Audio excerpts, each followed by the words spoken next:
Hello and welcome. Tonight, we step back in time to enter the quiet world of a medieval monastery, a place of walls and cloisters, gardens and chapels, bells and silence.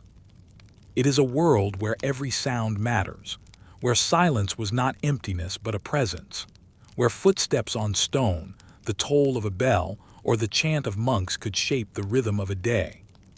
For the men who lived within these walls, silence was discipline. It was a prayer. It was the framework of their lives. And within that silence, sound was magnified, becoming sharper, deeper, more meaningful. So let us walk slowly through this world.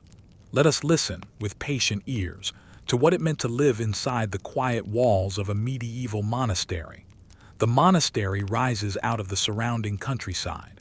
Stone walls, gray and steady, enclose a small world set apart from fields and villages. As you pass through the gates, the sound of the outside world grows faint. The laughter of children, the clatter of carts, the barking of dogs, all soften until they are replaced by something else, the stillness of cloistered life. Your footsteps echo against stone paving. The air feels cool, carrying the faint scent of wood smoke and herbs. Birds may call in the distance, but their song feels muted, softened by walls. Here, silence has weight. And every sound within it, the scrape of sandals on stone, the rustle of fabric, the closing of a wooden door, seems sharper than before. If silence is the canvas, the bell is the brush. In monasteries, the bell organizes everything. Its sound rises into the air, resonant and low, sometimes cracked, sometimes clear. It tells the monks when to pray, when to eat, when to work, when to sleep. The bell is not constant. It appears, strikes, fades. Each time it tolls, silence swells around it again, like water closing after a stone is dropped. For those living here, the bell is time itself. Its sound carries across the gardens, through stone corridors, and into the hearts of those who hear it. The cloister is a square walkway around a courtyard, shaded by arches. Here monks walk slowly, heads bowed, often in silence, footsteps echo on stone. The sound is soft, repeating, steady. Sandals scrape gently, and the rhythm of walking becomes almost like prayer itself. The wind moves through the open courtyard, rustling leaves of herbs planted in neat beds. Birds occasionally perch on the stone ledges, adding a brief, delicate note of song. A cough, a sneeze, a low clearing of the throat, each sound carries further here, amplified by the stone arcades.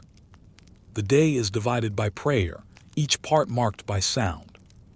Matins before dawn, lauds at sunrise, prime terce sext none, vespers at twilight, compline before bed. At each hour the monks gather in the chapel. The sound of benches shifting, the shuffle of robes, the faint clearing of throats.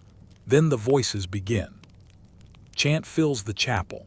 It is slow, steady, a river of sound flowing from human mouths into stone space. The notes rise and fall in unison, without hurry, without ornament. The echo lingers on the stone walls, making the sound seem fuller, deeper, as though the building itself is singing. And when it ends, silence returns, profound and almost alive. At mealtime, the monks gather in the refectory, long wooden tables set with bread, vegetables, perhaps cheese, sometimes fish. Meat is rare. The meal is eaten mostly in silence. The sound is the clink of spoons against bowls, the breaking of bread, the occasional scrape of a bench across the floor. One monk may read aloud from scripture as the others eat.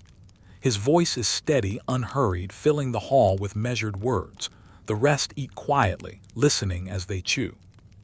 In this way, even the act of eating is infused with rhythm, with a soundscape of calm and restraint. The monastery garden is a place of work, but also of sound and silence. You hear the rustle of herbs in the breeze, rosemary, thyme, lavender, the hum of bees moving from flower to flower, the creak of a wooden bucket at the well, the trickle of water poured into soil. Sometimes a spade strikes the earth with a low, steady sound. Sometimes a bird calls, but mostly there is quiet. This is a cultivated silence made by the balance of work and contemplation, where the smallest sound becomes vivid and present. As evening comes, silence deepens, the last prayers are said, the final candlelight glows against stone walls. Doors close softly, one after another until the monastery rests in darkness. At night, the sounds are few. The wind pressing against shutters, the faint rustle of blankets, the slow breathing of men at rest. Occasionally, a bell may toll at midnight or a monk may rise to pray. The silence of night is vast, yet it is not empty. It holds presence, weight, a kind of holiness. Even in dreams, the sounds of the monastery linger. The echo of footsteps, the deep tone of the bell, the chant resonating in memory. The life of a medieval monastery was not noisy, but it was never silent in the way we think of silence today. Instead, it was a life where sound and silence coexisted, shaping one another. Bell gave time, the chant gave voice, the garden gave whisper, and the cloister gave echo. For the monks, silence was not emptiness. It was the framework that gave meaning to every sound. And as we leave this quiet world behind, we might carry something with us. A reminder of how precious silence can be, and how even the smallest sound, footsteps, wind, or the toll of a bell can be profound when heard with patient ears. May you rest now, as the monks once did, in the calm embrace of silence and sound. Sleep well,